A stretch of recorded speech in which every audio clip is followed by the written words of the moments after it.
अस्सलामुअलैकुम। ज़रूरतें इंसान के साथ हमेशा से जुड़ी रहीं और उनमें एक जो बहुत अहम ज़रूरत हमेशा इंसान के साथ रही वो थी अच्छी सवारी। और इंसान ने इस अच्छी सवारी के हसूल के लिए कभी बैल पे सवारी की, तो कभी घोड़े पे, तो कभी खच्चर पे और कभी ऊँट पर। और फिर से वो यहाँ तक नहीं रुका, बल्कि उसने एक चीज़ ईजाद की जिसका नाम था पहिया। और फिर उसने इसी घोड़े को, बैल को, ऊँट को इस पहिए से जोड़ दिया और ये घोड़ा गाड़ी, बैलगाड़ी हो गया। और फिर भी इंसान नहीं रुका, अपनी सवारी की तमन्ना को आगे लेके गया और उसने मज़ीद चीज़ें ईजाद की।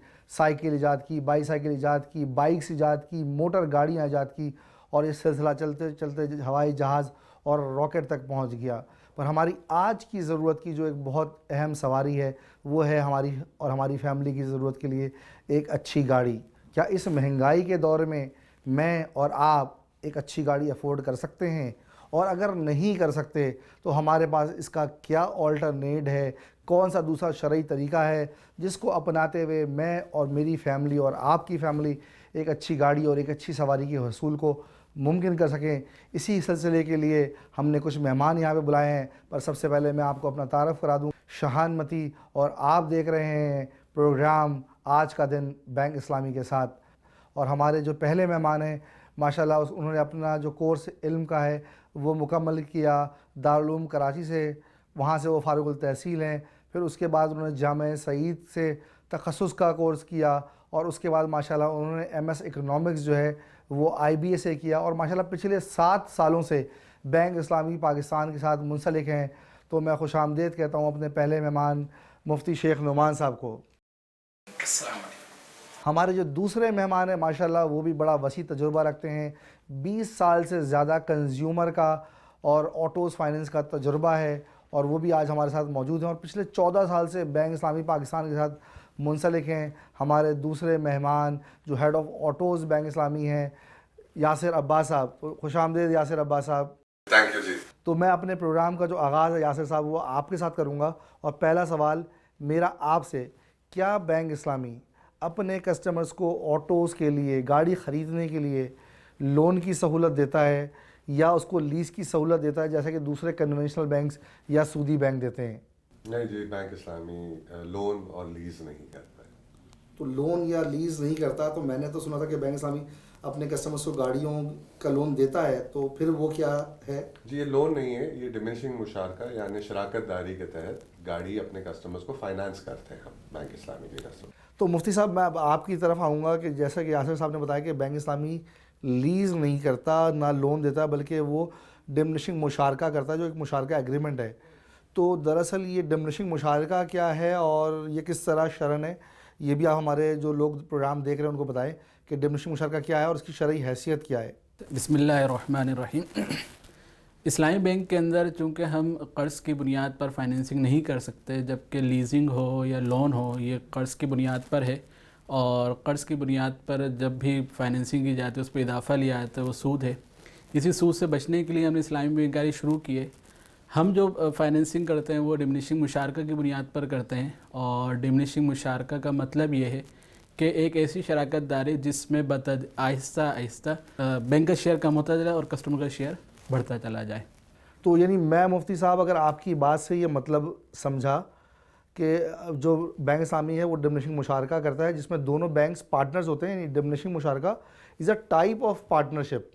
लेकिन इसमें ये होता है कि एक पार्टनर का शेयर बढ़ रहा होता है और दूसरे पार्टनर का जो शेयर है वो आहिस्ता आहिस्ता कम हो रहा होता है। बिल्कुल ऐसा ही है।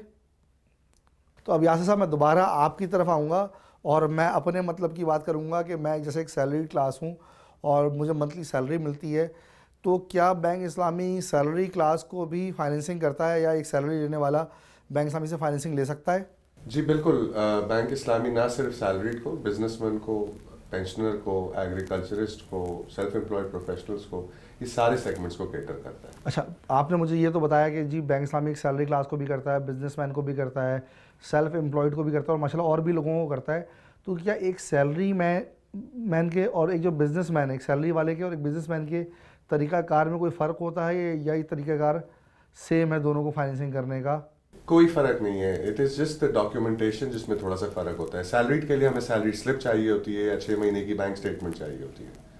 वेयर एज बिजनेसमैन के लिए हमें 1 साल की बैंक स्टेटमेंट चाहिए होती है या बिजनेस प्रूफ चाहिए होता है।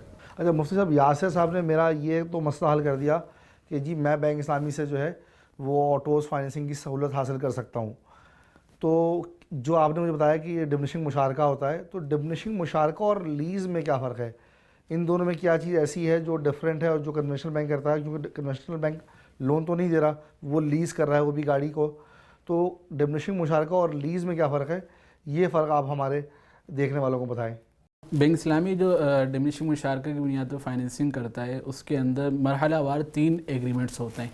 पहला एग्रीमेंट बैंक और कस्टमर का होता है शिरकतुल मिल्क का, जिसमें जॉइंट ओनर बन जाते हैं, कस्टमर और बैंक दोनों मिलकर ओनर बन गए।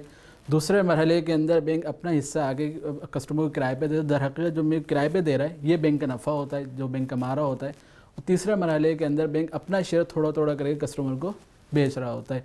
तो मुकम्मल ये एक शरई माहिदों के तहत हमारा मामला चल रहा होता है।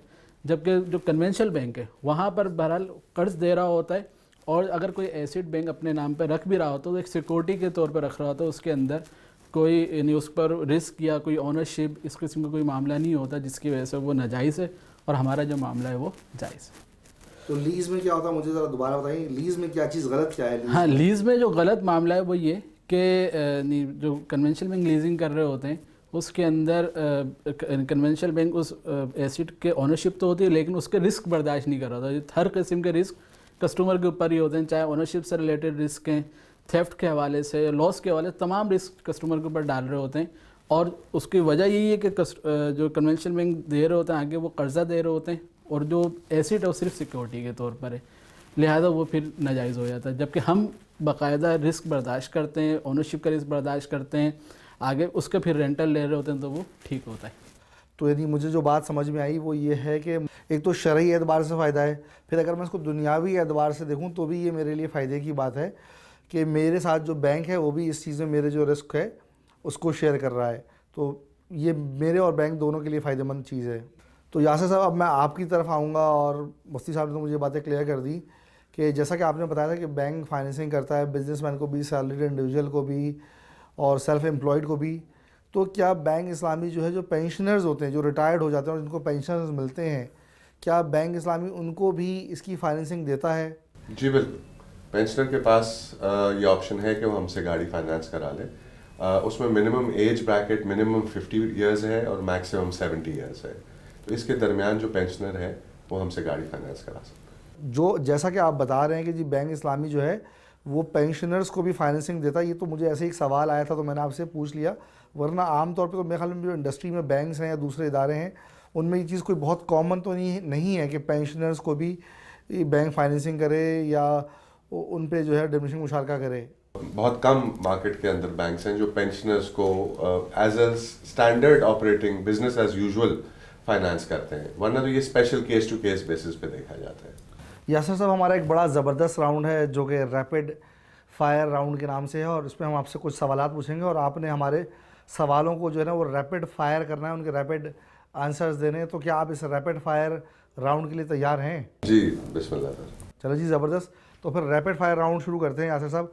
और पहला सवाल हमारे रैपिड फायर राउंड का कि जो बैंक इस्लामी से मैं गाड़ी फाइनेंस कराऊंगा तो क्या इसकी कोई इनिशियल प्रोसेसिंग फ़ीस है, और उसके बाद क्या कोई इसकी डॉक्यूमेंटेशन फ़ीस वगैरह भी है? जी, we have an upfront application fees of 1200 rupees, और once the case is processed and it's approved तो उसके बाद उसकी डॉक्यूमेंटेशन चार्जेस है दैट इज 6300, तो ये टोटल 7500 रुपीज़ पर जाता है। तो मेरा नेक्स्ट क्वेश्चन आपके साथ, बैंक ज़्यादा के लिए फाइनेंसिंग देता है बैंक? के लिए फाइनेंसिंग करते हैं फॉर 7 ईयर्स। 7 ईयर्स के लिए फाइनेंसिंग करता है, लेकिन जो 20 1 2 3 4 क्या इस तरह कंटिन्यूस है या उसका क्या टेन्योर है? 1 2 3 ये सालाना तौर पे 1 2 3 4 5 6 7। क्या बैंक पुरानी गाड़ियों को भी फाइनेंस करता है या सब नई गाड़ियाँ उन्हीं की फाइनेंसिंग होती है? Brand new cars, used cars, reconditioned imported cars. और फाइनेंसिंग है इसका इसको आप कितने अरसे के लिए फाइनेंस करते हैं? क्या पुरानी गाड़ी और नई फाइनेंसिंग की कोई टेन्योर में फ़र्क है? पुरानी गाड़ी should not be more than 9 years old at the time of financing. 9 साल से पुरानी नहीं होनी चाहिए जब गाड़ी हमसे फाइनेंस होने जा रही हो, और ये गाड़ी के मॉडल के ऊपर तो ईयर ऑफ मैन्युफैक्चर के ऊपर होता है ये ना। तो यासिर साहब, गाड़ी ख़रीदने के लिए जो है कम से कम सैलरी या एक सैलरी पर्सन की क्या चाहिए, या किसी बिजनेसमैन की इनकम कितनी होनी चाहिए? Minimum income slash salary 60-65,000 rupees होनी चाहिए। अच्छा, अगर ये हो कि मुझे गाड़ी लेनी है पर, या मुझे कोई बड़ी गाड़ी लेनी है पर उसके लिहाज से जो है मेरी सैलरी इनकम कम है, तो क्या हम घर के 2 अफराद मिलके जो है वो गाड़ी की फाइनेंसिंग के लिए अप्लाई कर सकते हैं? जी एब्सोल्युटली, आप क्लब कर सकते हैं। आप अपने फादर, मदर, वाइफ या सन के साथ आप अपनी इनकम क्लब कर सकते हैं। इसमें क्या एप्लीकेंट और को एप्लीकेंट जो हैं उनकी कोई उम्र की कैद है, या कम से कम कितनी उम्र होनी चाहिए, ज़्यादा से ज़्यादा कितनी उम्र होनी चाहिए एप्लीकेंट्स वगैरह की? ये हमारी सेगमेंट्स के अंदर है 21 साल से लेके 60-65 साल तक की होती है। फॉर बिजनेसमैन इसको हम फर्दर रिलैक्स कर देते हैं, मतलब 21 साल ले लेते हैं, और फॉर सैलरीड पर्सन हम इसको 23 ईयर्स पे से शुरू तो करते हैं। ये जो गाड़ी है, इस गाड़ी की रजिस्ट्रेशन फीस कौन देगा? ये आइदर बैंक देगा या ये कस्टमर ने देना है? सर रजिस्ट्रेशन फीस शुरू में बैंक ही देगी, बेयर करेगी, और कस्टमर जो है उसको मंथली पेमेंट्स के अंदर पे करते हैं। और ये उसका विथ होल्डिंग टैक्स है, ये कौन पे करता है गाड़ी का? शान, ये एक बड़ा मज़ेदार सवाल है। With holding tax is a big chunk जो कि गाड़ियों के ऊपर होता है। अक्सर लोग इस वजह से काफ़ी परेशान हो जाते हैं कि यार ये कौन देगा।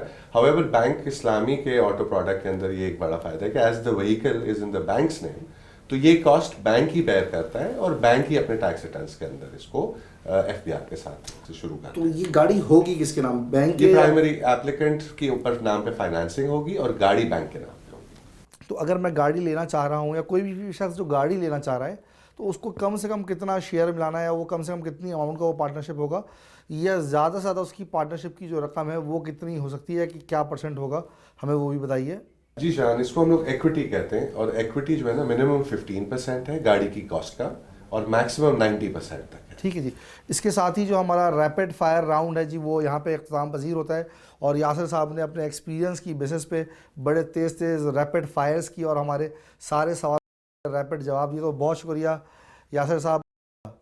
मुफ्ती साहब, मैं आप यही सवाल लेके आपकी कि जैसा कि यासिर साहब ने बताया कि हम जो है रजिस्ट्रेशन चार्जेस जो हैं वो गाड़ी के अंदर इनबिल्ड कर देते हैं, तो गाड़ी तो हम डिमनिशिंग मुशारका करते हैं और उस पर फिर हम रेंटल ले रहे होते हैं, तो वो फिर इनबिल्ड कैसे होता है और वो शरण कैसे जो है वो जायज़ है? शान साहब, बात ये है कि हमारे जो कुछ हम कस्टमर से ले रहे हैं वो 2 चीज़ों में ले रहे हैं। एक हमारा एग्रीमेंट होता है, उसका समझे रेंटल एग्रीमेंट, जिसमें हम उससे रेंट ले रहे होते हैं, और एक हम अपना यूनिट उसको बेच रहे होते हैं।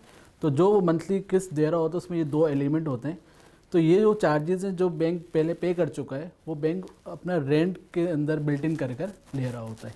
अच्छा मुफ्ती साहब, मैं अगले एक सवाल की तरफ चले जी। हमने गाड़ी तो ले ली, लेकिन अब गाड़ी लेने के बाद गाड़ी का अल्लाह ना करे एक एक्सीडेंट हो जाता है, या गाड़ी टोटल लॉस हो जाती है, या गाड़ी चोरी हो जाती है, तो फिर ऐसी सूरत में क्या होगा? इस हवाले से एक बात तो मैं आपसे ये कहूँगा कि जब टोटल लॉस होता है तो एक इस्लामी बैंक होने का फ़ायदा कस्टमर को ये है कि उस दिन से उसके रेंटल भी स्टॉप हो जाएंगे, और उसके बैंक जो यूनिट यानी सेल कर रहा था, यानी उसकी जो किस्त है वो उसी दिन रुक जाएगी जिस दिन टोटल लॉस हो गया। अच्छा, उसके बाद अगली बात ये है कि जब टोटल लॉस हुआ तो उसके बाद ये बात देखनी होगी कि निगलिजेंस कस्टमर की थी या नहीं थी। अगर कस्टमर के निगलिजेंस है तब तो उस पर कोई लॉस डाला जा सकता है, लेकिन अगर कस्टमर के निगलिजेंस नहीं है तो फिर बैंक जितना ऑनर है, जितना मालिक है, उतना बैंक को लॉस बर्दाश्त करना पड़ेगा, और जितना कस्टमर मालिक है उस पॉइंट ऑफ टाइम पे जब लॉस हुई है वो लॉस कस्टमर को बर्दाश्त करना पड़ेगा। अलबत्ता बात यह है कि चूँकि इसका तकाफुल हुआ होता है तो तकाफुल क्लेम आएगा, तो तकाफुल क्लेम में भी यही उसूल आएगा कि जितना बैंक मालिक है उतना तकाफुल क्लेम पर राइट बैंक का है, जितना कस्टमर मालिक है उतना तकाफुल क्लेम पर राइट कस्टमर का है। चाहे उससे बैंक के जो भी अकाउंटिंग के हवाले से लॉस हो या प्रॉफिट हो, बैंक को वो अगर लॉस होता है तो वो लॉस बुक करना पड़ेगा। यानी क्या है कि बैंक के बाद आउटस्टैंडिंग ज़्यादा है, क्लेम कम आया है, तो वो जो लॉस है वो बैंक को बर्दाश्त करना पड़ेगा फिर। तो यासिर साहब, मुफ्ती साहब ने हमें ये तो क्लियर कर दिया कि जी हम जो है वो तकाफुल कराते हैं और उसको किस तरह इनबिल्ड करते हैं, तो शरिया से ये बात हमें क्लियर है। तो पर मेरे जो देखने वाले हैं वो ज़रूर जानना चाहेंगे कि आप इस तकाफुल के चार्जेस क्या लेते हैं। तो अगर आप हमारे लोगों को तकाफुल के चार्जेस ही बताएंगे, चार्जेस जो इनबिल्ड होते हैं ये हैं कितने, तो ये हमारे लिए बड़ा अच्छा हो जाएगा। जी शान, हम लोग अप फ्रंट कस्टमर को बता भी देते हैं। We have wide range of तकाफुल प्रोडक्ट्स। इसमें 1.8 से लेके 2.8% of the value of the vehicle या कॉस्ट ऑफ द व्हीकल के हिसाब से तकाफुल चार्ज किया जाता है। अच्छा, अब माशाल्लाह दौर जदीद है, दुनिया तरक्की कर रही है, एक एक चीज़ ट्रैक हो रही है, तो क्या बैंक इस्लामी भी और अदर बैंक्स भी और लोग भी ट्रैकर लगवाते हैं? तो क्या बैंक इस्लामी भी क्या इन गाड़ियों में ट्रैकर लगवाता है या ट्रैकर लगवाना इसमें ज़रूरी है? जी शान, tracker is a very useful device और इसका फ़ायदा ना सिर्फ बैंक को बल्कि कस्टमर को भी बहुत होता है। We have a tracker policy कि जिसमें हम गाड़ी के अंदर ट्रैकर लगाते हैं और ट्रैकर की मंथली पेमेंट जो है वो थ्रू हम रेंटल्स उसके बिल्ट इन उसी में ही बिल्ट इन कर देते हैं और रिकवर करते हैं, और 3 साल बाद या 4 साल बाद ट्रैकर कस्टमर की मिल्कियत हो जाता है, तो that is another saving for the customer. मेरा एक सवाल है कि लेट्स सपोज मैं हूँ या कोई भी है जिसने आपसे गाड़ी की फाइनेंसिंग ली, अब वो किसी वजह से या किसी मजबूरी की वजह से या किसी महीने उसकी सैलरी नहीं आई या वो शहर से या मुल्क से बाहर है और वो अपनी इंस्टॉलमेंट नहीं जमा कर सका, या तो उसने देर से जमा कराई या 1-2 महीने लेट जमा कराई, तो ऐसी सूरत में बैंक क्या करता है? देखिए, we have a small grace period window जिसके अंदर हम कस्टमर को थोड़ा सा क्वेश्चन दे देते हैं कि अगर वो पेमेंट नहीं कर पा रहा है तो we just discuss it with him, उससे बात करते हैं। वी डू अंडरस्टैंड कि देयर आर सर्टेन मंथ्स जिसके अंदर आप पेमेंट हर वक्त नहीं कर सकते, बट अपार्ट फ्रॉम दैट एक सर्टेन चार्ज है जो कि हम कस्टमर से चार्ज करते हैं उसकी डिलेड पेमेंट्स के ऊपर, जिसको हम फिर चैरिटी के अंदर यूज़ कर लेते हैं, तो वी पे दैट ऑफ इन चैरिटी। सही है, तो बैंक ये चार्जेस लेता है। तो मैं मुफ्ती साहब, मैं यासिर साहब को 1 मिनट के लिए यहीं रोकूंगा और मैं आपकी तरफ आऊँगा कि यासिर साहब ने कहा कि जी बैंक जो है वो पेनल्टी चार्ज करता है, तो क्या पेनल्टी चार्ज करना शरन जायज़ है? क्योंकि पीछे हमने भी देखा था कि पेनल्टी जायज़ नहीं है और वो बैंक वहाँ चैरिटी लेता है, पर यहाँ पे जो है लेट पेमेंट की वजह से बैंक जो है पेनल्टी ले रहा है, तो क्या पेनल्टी जायज़ है? शान साहब, इस हवाले से मैं आपसे अर्ज़ करूंगा कि डिमिनिशिंग मुशारका के तहत जो हमारा अरेंजमेंट है उसमें कस्टमर जो पे कर रहा है 2 चीज़ें पे कर रहा है। बैंक एक तो रेंटल पे कर रहा है बैंक का हिस्सा इस्तेमाल करने का, और दूसरा बैंक जो अपना शेयर बेच रहा है तो उसकी यूनिट प्राइस दे रहा है।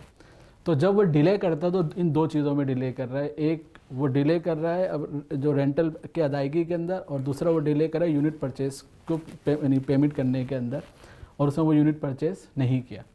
जब उसने यूनिट परचेज़ नहीं किया तो उसको इस्तेमाल करता रहा, तो उसके अगेंस्ट में बैंक एक एडिशनल रेंटल अमाउंट लेता है कस्टमर से, और वो बैंक की इनकम का पार्ट बनती है। दूसरी चीज़, जो उसने रेंटल देने में देर की है तो उसके अगेंस्ट में बैंक एक चैरिटी अमाउंट लेता है, और ये चैरिटी अमाउंट अंडरटेक कस्टमर ने की होती है अब पेमेंट एग्रीमेंट के अंदर कि अगर उसने वक्त पे अदायगी नहीं की तो इतनी अमाउंट वो चैरिटी में देगा। अच्छा, इसमें ये बात समझने की है कि ये जो चैरिटी है ये ऐसा नहीं है कि बैंक की इनकम का पार्ट बनती है, बल्कि बैंक के पास एक फ़ंड है, चैरिटी फ़ंड, जिसमें वो जमा हो जाती है और उसके बाद वक्तन फ़वक्तन बैंक उसको आगे निकाल रहा होता है और मुख्तलिफ़ चैरिटेबल इंस्टीट्यूशंस को दे रहा होता है। और ये जो मुख्तलिफ़ चैरिटेबल इंस्टीट्यूशंस को देता है उसके लिए भी स्टेट बैंक की बाकायदा गाइडलाइंस मौजूद हैं कि किन इदारों को दी जा सकती है, किन को नहीं दी जा सकती। अच्छा, और फर्दर ये कि बैंक ये सब फिर कस्टमर को बताता भी अपने एनुअल फाइनेंशियल्स के अंदर। चैरिटी फ़ंड का पूरा एक पोर्शन आता है जिसमें ये बात आ रही होती है कि साल के शुरू में बैंक के पास चैरिटी कितनी थी, साल के दरमियान में बैंक ने कितनी डिसबर्स की है और आखिर में अब कितनी बच गई है, और वो जो डिसबर्स की वो किन किन इदारों को दी, वो तमाम डिटेल्स बैंक अपने पब्लिश करता है आवाम के लिए कि ये चैरिटी कहाँ कहाँ पर इस्तेमाल हो रही है। तो फिर बैंक लेता क्यों है? बैंक को तो उससे कोई फ़ायदा नहीं हो रहा चैरिटी लेने से, ना बैंक की इनकम या प्रॉफिट में जा रहा, तो बैंक इस अमाउंट को ना ले, इसको छोड़ दे। हाँ, इसको लेने का जो मकसद सिर्फ ये है कि ताकि वक्त पर अदायगी हो, यानी ये कस्टमर पर कॉस्ट नहीं है। अगर कस्टमर वक्त पर अदायगी कर रहा है तो 1 रुपये की चैरिटी नहीं है। ये चैरिटी आएगी जब कस्टमर की तरफ से ये निगलिजेंस होगी कि वक्त पे हम मेरा रेंटल नहीं दे रहा है, मेरा यूनिट परचेज नहीं कर रहा, तो उस वक्त आएगी, अदरवाइज तो आएगी भी नहीं। चलो जी, माशाल्लाह आप लोगों ने मुझे रजिस्ट्रेशन चार्जेस, तकाफुल के हवाले से तो चीज़ें बता दी। अब एक जो बड़ा अहम सवाल, पता नहीं मैं अब तक कैसे इसको भूल गया, मुझे लगता है ये पूछना चाहिए कि बैंक जो यासिर साहब ये फाइनेंसिंग करता है, तो बैंक यकीनन ये जो इजारा कर रहा है या डिमिनिशिंग मुशारका कर रहा है, इसमें अपना एक ख़ास मुनाफा रखता है, तो उस मुनाफे की परसेंटेज क्या है? किस परसेंट से बैंक जो है वो मुनाफा रखता है? शान, हमने अपना प्रॉफिट प्राइसिंग जो है ना वो 6 मंथ काइबोर के साथ लिंक किया हुआ है, और हम वेरिएबल प्राइसिंग आपसे रिकवर करते हैं कस्टमर से। तो this ranges with 6 month KIBOR plus 2% से लेके 6 मंथ काइबोर प्लस 5% के दरमियान इसकी प्राइसिंग हमारी रेंज करती है, depending on the segment, the vehicle और द कैटेगरी। तो मुफ्ती साहब, मैं चूँकि इन्होंने जो कहा कि बैंक ये जो काइबोर का जिक्र किया, तो ये काइबोर तो वो ये वही काइबोर नहीं है जो हम कन्वेंशनल बैंक्स में भी आम तौर पे सुनते हैं, तो फिर हमारे इसमें सिर्फ क्या हमने नाम बदल दिया, तो फिर हमारे इसमें क्या फ़र्क है? हम भी वही काइबोर ले रहे हैं जो अदर बैंक्स कर रहे हैं। शान साहब, ये बात समझने की ज़रूरत है कि काइबोर एक बेंचमार्क है, और बेंचमार्क का मतलब है कि वो एक आदत है, एक फिगर है कि 10%, 15%, 12%। और ये जो बेंचमार्क है वो कन्वेंशन इस्तेमाल करते हैं कि वो अपने सूद को कैलकुलेट करने के लिए कि भाई कितना सूद अपनी फाइनेंसिंग के ऊपर, अपने लोन के ऊपर लेना है। तो बैंक इस्लामी या इस्लामी बैंक जब काइबोर को इस्तेमाल करते हैं तो दर हकीकत वो अपने जो भी रिटर्न है, अब वो अगर किराएदारी का मामला है, इजारा का मामला है, वहाँ पर अपना रेंट को कैलकुलेट करने के लिए, या अगर कोई ट्रेड का मामला है वहाँ पर अपनी प्राइस को तय करने के लिए इस बात को देखते हैं कि मुझे कमाना कितना है, तो उस प्राइसिंग के लिए वो काइबोर को इस्तेमाल कर रहे होते हैं। तो सिर्फ इस वजह से कि उस बेंचमार्क को इस्तेमाल करें मेरा नफ़ा हराम नहीं होता, इसलिए कि जो चीज़ का नफ़े का हराम या हलाल होने का ताल्लुक़ है वो इस बात पर है कि मैं कॉन्ट्रैक्ट क्या कर रहा हूँ। अगर मैं किराएदारी का मामला कर रहा हूँ, एसेट मौजूद है और उसका मैं किराया तय कर रहा हूँ, तो भले उसमें वो किराया 15% हो, 20% हो, सिर्फ वो 15% चूँकि काइबोर से लिंक है, इस वजह से 15% में अपना किराया रख रहा हूँ तो वो किराया हराम नहीं होता। उसको एक मिसाल से मैं वादे करता हूँ कि मिसाल के तौर पर एक मार्केट है जिसके अंदर एक जूस की दुकान है और एक शराब वाले की दुकान है। अब वो जूस की दुकान वाले कहता है कि चूँकि ये शराब वाला भी 10% कमा रहा है तो कम से कम मैंने 10% कमाना है, तो उसका ये 10% कमाना हराम नहीं होगा इस वजह से कि चूँकि उसने बेंचमार्क शराब वाले को रखा हुआ है। तो इसी तरीके इस्लामी बैंक जो भी मामला करते हैं वो एक हलाल मामला करते हैं, किराएदारी का मामला है, पार्टनरशिप का मामला है, या कोई ट्रेड का मामला है, ख़रीदो फ़रोख्त का मामला है, और उसमें काइबोर को इस्तेमाल करते हैं। तो उस काइबोर को इस्तेमाल करने की वजह से इनकी जो मामला है वो हराम नहीं होता बल्कि हलाल के दायरे में रहता है, इसलिए कि उसके उनके कॉन्ट्रैक्ट हलाल है। अच्छा, नहीं, बहुत शुक्रिया मुफ्ती साहब। ये चीज़ जो आपने मुझे बताई इसने मुझे भी बड़ा क्लियर किया, शायद मुझे और जो सुनने वाले हैं उनको या देखने वाले हैं उनको ये बात इतनी क्लियर नहीं थी आपने, लेकिन जो काइबोर वाली बात आज बताई तो इससे माशाल्लाह बहुत ज़्यादा क्लैरिटी जो है वो आई है। अब मैं यासिर साहब आपकी तरफ आऊँगा। जो काइबोर आपने हमें बताया कि ये कि काइबोर +2 से लेके काइबोर +5 तक है, तो क्या ये किसी ख़ास तबके के लिए 2 है, किसी के लिए 3 है, 5, ये कौन लोग हैं और ये किस तरह इसकी डिस्ट्रीब्यूशन है, हमें ये भी बताइए। शान, सैलरी सेगमेंट के लिए हम K+4 यूज़ करते हैं, बिजनेसमैन सेगमेंट के लिए हम K+5 यूज़ करते हैं। इसके अलावा हमारी ना काफ़ी कार मैन्युफैक्चरर्स के साथ अलाइनमेंट चल रही होती है। जैसे ऑडी के अंदर हम K+2 ऑफ़र करते हैं, होंडा की एक अलग डील करते हैं हम। अभी हमने यारिस की डील लॉन्च की है जिसके अंदर हम एक और काफ़ी अट्रैक्टिव हमने पैकेज कस्टमरों को जैन और फेब के लिए, मतलब हम अर्ली डिलीवरी उसमें ऑफ़र कर रहे हैं। तो जैसे हमारी बड़ी गाड़ियों का सेगमेंट है, यानी कार्स कॉस्टिंग अबव 3.5 मिलियन, इसके अंदर हम K+3 यूज़ करते हैं कस्टमर को। सही, ये हमारी प्राइसिंग है, ग्रिड है पूरा। ठीक है। ऐसा सब मैंने माशाल्लाह बैंक इस्लाम से गाड़ी ले ली है और मैं उसे चला भी रहा हूँ, पर ये फाइनेंसिंग आपने बताया था कि 1 साल से 7 साल तक है।